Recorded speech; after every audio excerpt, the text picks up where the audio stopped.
I had come to a point in my life where I've been very blessed, I've been very fortunate. I've had two good careers here in the city, one 12 years as a professional athlete and another 28 years as a business person. And when I looked around this city to see how many people were in pain and hurting, I said, I can't just sit back and do nothing. I think I can help and I want to, and that's when I put my name in the hat back in the September time frame. One of the reasons that I put my name in the hat, other than I wanted to help and be a part of the revitalization of the city, was that I saw a lot of the other people coming out saying that they wanted to run for mayor. And I know a lot of them, and I'm friendly with a lot of them, but they've had their time. They have been there, and I think they're part of the problem that we've had in the city as far as city government is concerned. I think it's time for somebody that does not have a political background and all the political baggage to look at getting in the city to run the city. We've always had politicians, we've always had bureaucrats, and I don't fit either one of those modes. As a business person for the last 28 years, I've had the responsibility of hiring people, of firing people, of meeting my payroll, of making sure that people had competitive benefits, making sure that we could go out with the lending institutions that we needed support from, making sure that the unions that we were involved with, we sat down and negotiated with them. So I've pretty much had all of the facets covered in the business that I've been in for the last 28 years.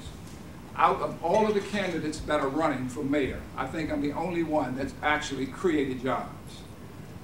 In terms of my commitment to the city, I can put all of them together and say that I think I've invested more money in the city of Detroit than any of them. Over $40 billion. We've built 7 plants, and all of the plants are in the city of Detroit. Out of the 500 or so employees that I have, about 80% of them are African American, and about 70% live in the city of Detroit. I'm very proud of what I've been able to do with my business up to this point, but I'm not ready to just give up and throw the towel in and say Detroit has no chance to survive, no chance of coming back. I believe with the talent that we have in this city and even in this room, I don't want to see any of us quit and give up. When I first came here, we had about 1.8 million people in the city. Today, we may have 50% of that.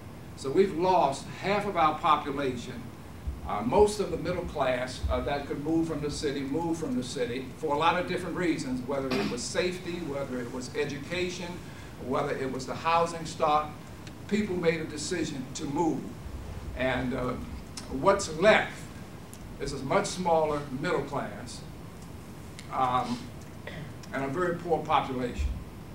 And we can't continue to try to bring this city back on the backs of poor people. But we've got to make sure that we come together as a city and do the things that are necessary to save this city and rebuild this city. There's X amount of money destined to come into the state of Michigan, and it's allocated to a lot of different areas. But I haven't heard anybody talk about Detroit at this point. Detroit's still the 11th largest city in the country, the largest city in Michigan, and we don't have anybody at the table representing us to make sure that we get our fair share of that stimulus package from the state. That's ludicrous as far as I'm concerned, and it's a lack of leadership. So I surely got the experience that I think is necessary to help build this city, bring this city back from the crisis that it's in right now. And so with the support of you as you vote, and the support of you as you continue to make commitments here in the city of Detroit, my big concern as I look back over the last several years is too many of our good, intelligent, bright, young people don't think that there's a future here. And so they leave and they go elsewhere, and that's killing us. We've got to make sure the kind of talent that you represent will stay in this city and fight and make it come back and be the best city that it can be.